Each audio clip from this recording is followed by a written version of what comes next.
Nellore irrigation శాఖలో భారీ అవినీతి జరిగిందని మాజీ మంత్రి కాకాని గోవర్ధన్ రెడ్డి ఆరోపించారు.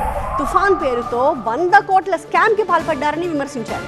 ఇరిగేషన్ అధికారులు భారీగా లంచాలు తీసుకుంటున్నారని, ఫోన్ పే ద్వారా ట్రాన్సాక్షన్స్ చేయించుకుంటున్నారని చెప్పారు. ఇరిగేషన్ శాఖలో కమిషన్లన్నీ ఎమ్మెల్యే సోమిరెడ్డికి, మంత్రి నిమ్మలకు అందుతున్నాయని ఆరోపించారు కాకాని. ఇరిగేషన్ శాఖలో కమిషన్లు, అవినీతిపై తమ దగ్గర పక్కాగా ఆధారాలున్నాయని కూడా చెప్తున్నారు కాకాని. తాము అధికారంలోకి వచ్చాక అక్రమంగా సంపాదించిన ఆస్తులన్నింటినీ అమ్మి బిల్లులు ఎగ్గొట్టిన వారికి, నష్టపోయిన వారికి చెల్లిస్తామన్నారు. రిటైర్ అయినా కూడా వదిలిపెట్టబోమని హెచ్చరించారు కాకాని. కళ్ళు బైర్లుగా ఏంటంటే ఈ మధ్య నేను మాట్లాడాను, అయ్యా ఈ జిల్లాలో ఎస్సీ దగ్గర నుంచి మేనేజర్ దగ్గర నుంచి ఇక్కడ ఉన్నటువంటి అధికారులు విచ్చలవిడిగా ప్రవర్తిస్తున్నారు అని అంటే వెంటనే సోమిరెడ్డి స్పందించాడు. గోవర్ధన్ రెడ్డి అధికారులు బెదిరిస్తున్నాడు. ఎందుకంటే సామెత ఉంది కదా, ఇక్కడ లైట్ వేస్తే ఇక్కడ స్విచ్ చేస్తే అక్కడ లైట్ వెలగద్దు అన్నట్టుగా వీళ్ళని అనగానే ఆయన కోపం వచ్చింది.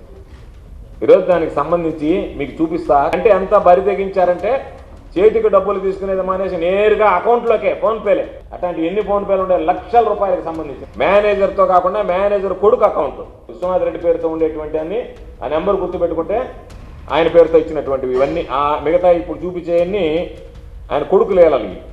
ఆయన సమీప బంధువు ఈబి నారాయణ రెడ్డి, ఈబి గంగాధర్ రెడ్డికి సమీప బంధువు ఈబి నారాయణ రెడ్డి.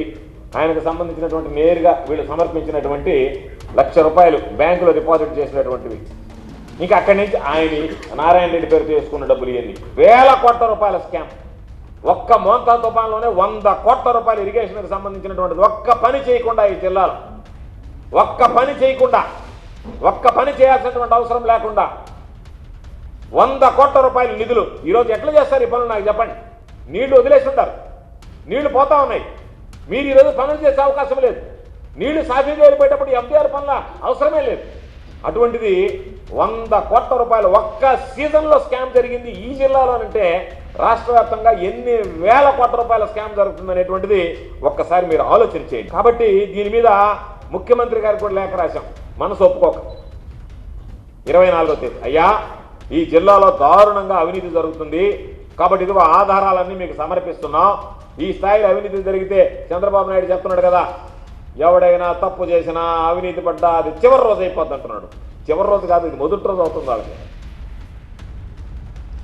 కాకాని ఆరోపణలు సరికాదంటున్నారు టీడీపీ నేతలు. ప్రభుత్వానికి అవినీతి మరకలంటించే కుట్ర చేస్తున్నారని మండిపడ్డారు.